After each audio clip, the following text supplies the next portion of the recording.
info lingala journal ya peuple pour la peuple mbote na bilonyo soto fongola na ngamba présidence pour na kota sabino na suite ya liwa ya pape François de chef de l'état Félix Antoine Tshisekedi Tshilombo akenda ki mardi 22 avril na annonciature apostolique pour na représenter ba condoléances toko baba sango na biso na ngambo ya chambre basse ya parlement pour na kota sabino ndenge président ya assemblée nationale professeur Vital Kamerhe atalisi mawana ye suite na liwa ya pape François pe asengi na ba congolais nyonso bazala lisanga po na kimia pe réconciliation ezalaki bongo na ouverture ya misala ya conférence des présidents Bolanda. Président de l'Assemblée nationale, professeur Vital Kamerhe, atalisi mawa pe pasi na annonce ya décès ya pape François. Et ça là qui bon na ouverture ya conférence du président Oyo arondaki hommage et pa ya souverain pontife pe asengi ba congolais nyonso na bomoko na kimia pe na réconciliation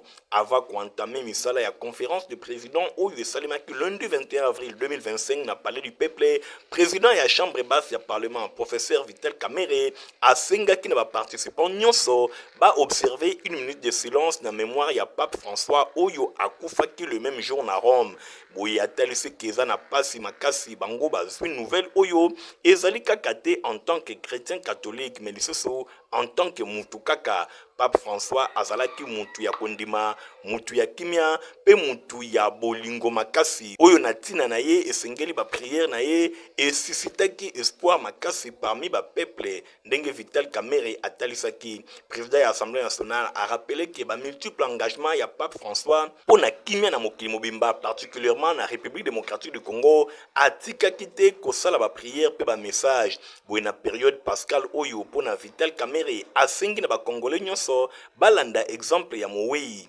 boye pape atikalaki solidaire pour na kotunga mboka pe bato nyonso ba se réconcilier bazala tourner autour ya développement ata durée ya guerre kimia ekozonga kaka na image ya pape François esengeli tozala déterminé pe tokoba ko travailler ensemble pour la réconciliation pe prospérité ya mboka na biso bosimba ke conférence ya président oyo ba annonce ki tenue ya séance plénière mardi 22 avril 2025 na ngonga ya 11h ba point ebele ekozala na ordre du jour kati na yango proposition ya loi oyo ezali kolobela création ya ordre ya ba héros nationaux pe lisusu présentation ya rapport ya commission de défense pe sécurité pe ba audition ba membre ya gouvernement en rapport na situation sécuritaire na est ya République démocratique du Congo. Na sola primature Sengali koyeba ke premier ministre Judith Suminwa Tuluka a clôturaki officiellement week-end et le 9e édition ya Expo Béton nyonso et le kaki na ville ya Lubumbashi na telika la kapenda zaki kuna na konta inflingala. 9e édition Expo Béton et c'est clôturaki kitoko et longo na premier ministre madame Judith Suminwa Tuluka na ba réflexion oyo ezalaki consacré sur ba infrastructure urbanisme pe développement économique ya République démocratique du Congo ba organisaki en du 16 au 19 avril na Lubumbashi édition ezalaki na thème le corridor du sud de la RDC SADC projet à développement pe opportunité d'affaires na discours ya clôture oyo premier ministre madame Judith Suminwa Tuluka chef ya gouvernement a salué ki orientation oyo ba pesa ki na édition oyo ezalaki centré na ba corridor stratégique ya sud du pays particulièrement l'Obito oyo ba présentaki yango lokola vecteur essentiel ya croissance Bosimbaki Premier ministre Al Salwa qui peut sous engagement au secteur privé congolais et oui, investisseurs étrangers pour la jeunesse ou à considérer que le la pilier de développement national. Tant azalaki ko s'adresser na ba jeunes congolais a féliciter ki bango na ndenge bazali ko investir pe bazali ko sala makambo ndenge na ndenge implication na bango ezali essentiel pour la création de richesse pe opportunité pour la bango. Premier ministre madame Judith Suminwa Tuluka a salué qui organisateur na Expo Béton Oyo, particulièrement sénateur Jean Bamanissa Oyo a qualifié qui est artisan déterminé à progrès. N'a ko souligné vision pe rigueur et engagement en faveur du développement ya mboka. Pour na rappel boyeba ke 9e édition Oyo ezalaki dédié na ba projet à corridor et à transport pe infrastructure stratégique. pe ko rassembler ba acteurs publics privés techniques pe académiques autour de l'objectif moko commun, mobiliser ba investissement pe ko renforcer l'intégration économique régionale de la République démocratique du Congo. Parti politique Union congolaise Icona Mokuse ya président national professeur Daniel Mukoko Samba ba organiser qui formation idéologique pe politique pour na ba cadre pe ba militant ya ville ya Lubumbashi Fabrice Lundombi héritier Mapindemi. Parti politique Union congolaise Icona Mokuse ya président national professeur Daniel Mukoko Samba ba organiser qui formation idéologique pe politique na bénéfice ya ba cadre pe ba militant na ville ya Lubumbashi chef lié ya province ya Okatanga oyo ba talisi bongo e bandaki le 18 pe le 19 avril 2025 nde esukaki na supervision ya secrétaire général adjoint en charge d'implantation Jean Bosco Bainame Netazi pe lisusu Monsieur Marco Luvungula oyo azali secrétaire exécutif provincial pour la province ya Okatanga. Formation oyo epesamaki epai ya secrétaire national en charge idéologie et formation ba membre maître Gerda Kanga Bikuku na occasion ya formation oyo ebandaki le 18 kilo le 19 avril 2025 vice-premier ministre et ministre de l'économie nationale professeur Daniel Mukoko Samba akutanaki na ba militant oyo bazali passionné na parti politique na bango na ambiance moko ya kitoko ba émotion pe espoir a témoigné ki engagement na ya makasi envers chef de l'État pe mukonzi ya Union sacrée Félix Antoine Tshisekedi Tshilombo pe atalisaki loyauté oyo azali na yango pe solidarité elongo na détermination bosimba ke na bokutani oyo ba discussion balobelaki mingi ba enjeu moko cruciaux pe croissance ya parti remise ya ba document de base ya parti et pa ya ba cadre pe ba militant oyo nyonso balandaki formation ba cadre pe ba militant batalisaki ba préoccupation pe ba posa na bango ya koza siège na ville ya Lubumbashi siège oyo officiel et kosunga ke ba na kozala pe na ba moyens nécessaires pour na kotombola ba couleur ya Union congolaise na ville ya Lubumbashi pe na province ya Okatanga. Professeur Daniel Mukoko Samba a répondaki avec fermeté pe conviction a prometaki bango notification officielle ya ba membre nyonso avant le 5 mai 2025 pe le sous à côté na disposition na bango siège avant le 30 juin 2025 ezalaki bongo na fierté moko ya makasi ba militant pe ba cadre ba pesaki diplôme de mérite oyo ezali kotalisa gratitude na bango pe respect et pa ya mutu oyo azali ko incarner espoir pe avenir moko meilleur. Nangambo mosusu vice-premier ministre pe ministre ya économie Daniel Mukoko Samba atalisaki importance ya unité, discipline pe formation oyo ezali ba pilier moko fondamentaux pour na succès nyonso na contexte oyo République démocratique du Congo azali ko faire face na ba défis sécuritaires ya ndenge na ndenge. Daniel Mukoko Samba atalisi force ya vision ya chef de l'État RDC esengeli atikala uni malgré ba tempête ya ndenge na ndenge maloba oyo etalisamaki lokola kimoko ya makasi pa ya ba congolais nyonso oyo basengaki engagement na résilience liboso ya adversité bosimbaka iko azali ko avancer makasi ba militant bango nyonso bazali kotalisa progrès pe stabilité ya mboka na biso. Daniel Mukoko Samba atalisi loyauté ba membre nyonso ya Union congolaise envers Union sacrée bango nyonso bakosangana bakozala déterminé pona kotonga RDC na nzela ya kimia pe prospérité. Bakulu na ba incendie social moko na quartier Kinkole kuna na commune Yansele suite na ndenge moko na bango azwa kibale héritier Mapindemi Glody Luzola bakisino ba détail. Awa toza na quartier Kinkole mingi penza na commune Yansele epai wapi bilenge ya kuluna baye ko incendie société oyo bozali komona société yangamaba nyonso wana ezalaki accrochage entre ba policier elongo na bilenge ya kuluna boye ba kuluna ba menasaki policier bakataki machette na mbala moko ba elema ya FRDC de passage bakokaki kotika ndenge wana te pe ba intervenaki kasi bilenge ya quartier oyo na komona boye bayaki pona ko incendie société ngamaba oyo bozali komona batumbaki babebisaki pe bapiaki biloko ya ndenge na ndenge capitaine Sele oyo azali numéro 1 ya société oyo azali ko expliquer na micro ya Info Lingala. Commune ya Sele awa na Sele na société ngaba la plaza lobby policier Nabiso Moko Azala qui est un peu agressé, vraiment agressé par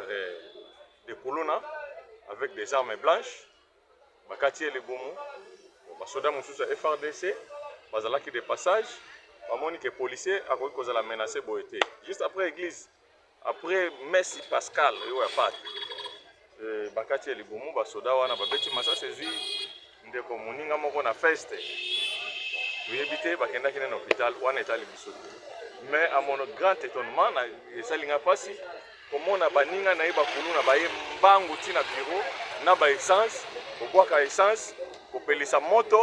bureau etumbami, ba document eziki, nini ba botine eziki, ba teni ya ba policier mususu eziki. Heureusement na kati ya bureau na moto kota gite, pour vendre bien na ba to na kati ya quartier. Les jeunes du quartier vont soutenir vraiment massivement de abomi moto et babengani batuana. Totie maboko na moko na bango, totindiki déjà na niveau état-major na biso na district ya Nsele na campagne. Na yango nazo lancer message que ba maman ba papa ba benda bana na bango matoyi. Ondenge salemi boy. Oyo bakati policier na yebite droit de l'homme eza wapi. Soki ezalaka policier bele komi auditorat. Pe makamunga ndenge nazobanda kanga bango na yebike suka ba mandat auditorat ekoya. Mais naza pe mwasi ya mutu te bakoki ko affaiblir nga pe na musala te na juridiction oyo to bengi zone rouge na kati ya ngamba ba oyo. Tozo ko étouffer bango pour que batika ba misala o nyonso ya mabe. Nyonso oyo ezali pasi pe mawa tango bilenge ya boye bazali kopanza sociate oyo ezali censé ko assurer sécurité ya population na ba coin lokola oyo ezali eloko moko malamu te. La police azali wana pona ko battre la population elongo na biloko na ye. Soki bilenge ya kuluna bisika nyonso bazali ko batama esengeli ko dénoncer bango pamba te capitaine Selepe alobi akolemba bango te na coin oyo. Vula oyo nokaki dimanche 20 avril na ville ya Kinshasa et sali ba dégâts makasi na commune ya Selemba obola na reportage oyo Christian Kengebe Nimi Jomabasi basali libino. Population avandi na avenue Matadi na quartier Inga na Prince Yakala na commune ya Selembao bazali kolela suite ya mbula oye betaki mokolo ya dimanche 20 avril 2024 na pokwa et causé ba dégâts matériels entre avenue Kaila na avenue Matadi. Ona mbula oyo betaki lobi mai wuti banda Kaila tiki boina mai oyo wuti atali na likolo tiki boina oyo tokitela omongo ya bapriveye mais les bêtis mais banda lobi na butu tozobenga bajean signal falele baya ndela tina wana babita ya kwen wana bazolela na situation oyo ekomeli bango po soki ekontinue bakoriske baperdre mapango na bango na biloko mosusu ya ndenge na ndenge.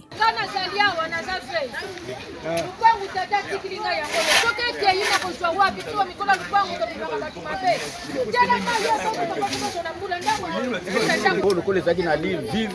ekati mbala moko alors ebuki place oyo ozomona oyo yango tomoni ke tomizuna en charge biso moko ode tozelaka nano non l'état gouvernement biso tomoni nano likambo ya gouvernement te biso moko toweli nano charge biso moko totie nano basaki meme nga natie 80 saki na ngai nangi tondenge naza boye na yango tosengi na bakonza mboka baya na secours na lombango nyonso pamba te na cabine oyo ekoriske ekweya pe ekoze baperte ya vie humaine.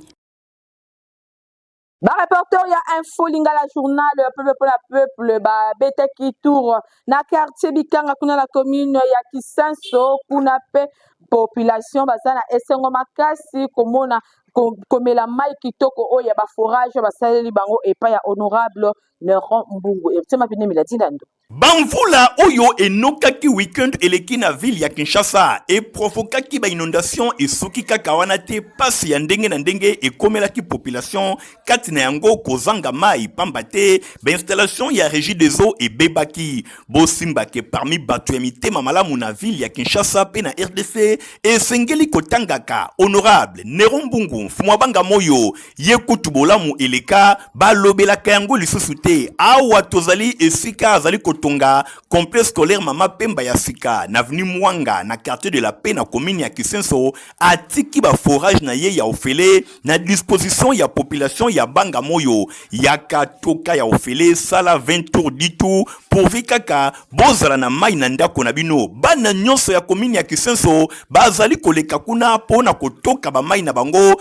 kotondisa batuke ba bidon ba tono na bandako na bango balobi honorable Nerombungu Fuma Banga Moyo yeka kande mobikisi na bango partout ma bimate ba ma ekanga mina ba forage nyonso ekanga ma bimate mais pas na facilité biso na mai totoka mai ofele na mutoto ezali ape na mwanga mai ezali donc kuna peso na bikanga na si ezali donc to ligne makata bokate kiembe atinga biso ka population ngeka ba merci belé papa Neron mai ezali eza vraiment passe makasi donc ce qui était à ma biso to to sani ba merci belé kana oya sali biso zamba pa eza œuvre honorable Neron tala biso oui œuvre honorable Neron mai eza ya ofele tala biso mai eza ya ofele et bandi depuis jour mai kangamaki samedi tozo mai ofele ya opesa ta sans frontière pour les até mais ba che groupe to kaka mai donc ça vraiment ya kimia koleka ba commune belé ezali kaka na avenue Mwanga te na quartier de la Paix honorable Nerombungu ba forage ezali susu na quartier Mutoto kuna na commune ya Matete bisika oyo nyonso population azali ko s'approvisionner kaka ya ofele mai ezali bomoy moto azali ko pekisa bato mai azali kadi ya mpemba honorable Nerombungu esi ya comprena population nyonso ya Kisenso na simana ye botala ba geste oyo ezali ya kobetela maboko. Ba reporter ya info lingala journal peuple ba solo la kina moko ya ba responsable technique ya Metelsat Augustin Tagisabo a expliqué ndenge ni ba situation ya banvula et kozala bongo na mois d'avril le mois de mai. Et la Metelsat a déjà lancé son bulletin de prévisions saisonnières dont nous avons déjà comme vous voyez ici, nous avons la prévision saisonnière qui est du mois de mars, avril et mai. Nous avons aussi la prévision régionale des mois d'avril, mai et juin et qui va nous donner un peu de précision sur les comportements des climats ici en RDC et aussi dans la région. Nous avons à Kinshasa, la saison s'annonce excédentaire, donc Kinshasa et Congo central sera dans une période excédentaire de précipitations, soit des pluies. Nous avons aussi l'Équateur. Au nord, nous avons les bas Ouélé et les hauts Ouélé, ainsi que l'Ituri, les nord Kivu et les sud Kivu, qui seront dans les excédentaires. Nous avons dans la région, comme nous montre la prévision de Serbac, nous avons la saison sera normale à partir de la zone où s'embrase Brazzaville et les Gabon, ainsi qu'une partie de la RDC, d'où la partie ouest. Donc cette partie-là aura aussi des pluies et caractérise ça comme une pluie normale. Mais les températures, en ce qui concerne les températures, nous constatons que les températures seront normales. C'est-à-dire les températures vont nager entre 31, 32 ou voire même 33 degrés pour la saison. Parce que c'est la saison de pluie, la température, il fait tellement chaud. Et il fait chaud pourquoi? Parce que l'atmosphère a besoin de l'énergie. Et cette énergie-là, c'est pour la formation des nuages qui peuvent donner des précipitations, des nuages convectifs dont nous parlons, des nuages convectifs. Ce sont des nuages qui s'étalent en grand développement, qui donnent le coup de tonnerre et qui peuvent donner des précipitations. C'est pourquoi il fait chaud pendant la saison de pluie. Au gouvernement, nous demandons de prendre des dispositions pour le public qui se trouve à côté des eaux, en fait de pouvoir sauver leur vie et les biens qui peuvent être vulnérables. Quand tu vas peser pour ta qualité qui peut acheter aux alamukolo tout le monde a bien sur le comme il a yango. Tu vas encore et toujours. Oh yo maman bituna tuna aye bakate tirero apesa mwana ye bire. Ebe na santé kitoko boye. Ole sakaye nini? aliaka Protiva. Soka ba mama nyonso batimbe ya Protiva potopoto kitoko mpona ba bébé pro. Mama soma yele. Mwana na ngai depuis abanda kolia akoli boye. Aliaka kaka Protiva. Protiva, protéine, vitamine, énergie. Azama yele na classe abelaka te alimbaka te. Ba maman, félicitations na bokoneri bana. Protiva, facile à digérer et nourrissant. Ezana, protéines, vitamines et énergie. Hey, bébé na yo kitoko ninyo esaka. Ba ba ingaka ngo, santé kitoko nzoto makasi. Matemi disa, mama ndetsa mwana. Sukana mbimbi, oye sukana mbimbi. Protiva, pour bébé pro. Produit par Chris SARL. Olingaka kolata basapato qualité place eza seulement qu'on a 7e limité et pas ya Papa Griffe. Papa sinangai eutako apio. Baye nyonso balinga kolata basapato kitoko, sa père d'état, mwana mboka, Basile Semopa, alias Papa Griffe, Cocobar de la Sab, asali esika pona ba congolais nyonso, baye bana kozwa mokoto ya kitoko, sandal, lipapa, ba ceinture, pe biloko ya ndenge na ndenge, nyonso ezali kosalema, epai ya mwana mboka, sa père d'état, Papa Griffe, boye, na présidence de la SAB, epai wapi ba mokoto bozali komona, ezali kosalema, euti na italite, euti bisika mosusu te, kaka awa, mwana mboka, sa père d'état, Papa Griffe yende azali kosala yango kasi komitungisa na ye ezali boni gouvernement bazali kotala ye kaka boye alors que bakoki kotia maboko pona oyo azali kosala ekende tango nyonso liboso na koloba lisu nini bandeko nanga bino moko bomoni bino moko bolinga ngo mutu nyonso akota na 7e rue place commerciale awawa tout au long ya ba fabricant traditionnel ariketaka ngo Papa Griffe mawa ngo Papa Griffe mawa vraiment musala kitoko boye alors ça le gamundele et puis le réseau mais les autres diraient mais pourquoi pas le gouvernement balingo soutenir yete na ebita bande onanga botu na peut-être bango na ebaraté na salanine na zanga pe politicien te artiste kaka mais les autres sala mato donc ezaka pour na ko informer le sous maman na biso Judith yozali maman excellence premier ministre voilà oye na pouvoir oye kutanga na zara Papa Griffe ndenge pe son excellence monsieur le président de la République Fachi Beton yepa ya kutanga déjà na zara Papa Griffe artiste coordonné mais na yebaraté pourquoi na zanga soutien pourquoi bo soutenir ngati nga mutu vraiment na combattre ba chinois na combattre ba expatriés na combattre ba turcs pour que Congolais là te loka bien à faux prix et puis durable aux en manifestation aux en fête moko songolo au libala yaka en tout cas jour en les jours na au lia batutu na fête et le moko durable et à la chaussure et à la sandale et à la ceinture et à la sac pour les cordonnerie na maroquinerie attache chaussure les bolite le la ilk oye na dimina le le mort na dimina le mort ateza le mort na comme ça le la ilk na comme ça mais pour la ninité na prendre jeunesse montante va se prendre en charge na transmettre bango la coordonnerie boninga na kufana ke na domaine nanga adresse ezali semoko na 7e rue Limité aux na petit boulevard Limité résidentiel et paiwapi basapatu ya kitoko ezali kosalema bana mboka bopesa confiance et pa yande konabino sa père d'état Papa Griffe pona kosomba biloko oyo ye azali koteka yangonde e kotombola mboka na biso pambate batu ya mayele pe batu ya créativité bazali. Social que journal a peuple yango e komi na suke peuple nazaki na esenga makasi ya ko présenter les bino yango suki bo apprécier ki on pesa merci na Nathalie Kaela Kapenda oyo azaki na édition na sima caméra tozaki na Igon Singi pe Glody Lusolo montage sima baki na Christian Kangebe ni pe Fabrice Lundo mi journal a peuple zaka supervisé et pas ya héritier mapinene bande ko botika la malam au revoir.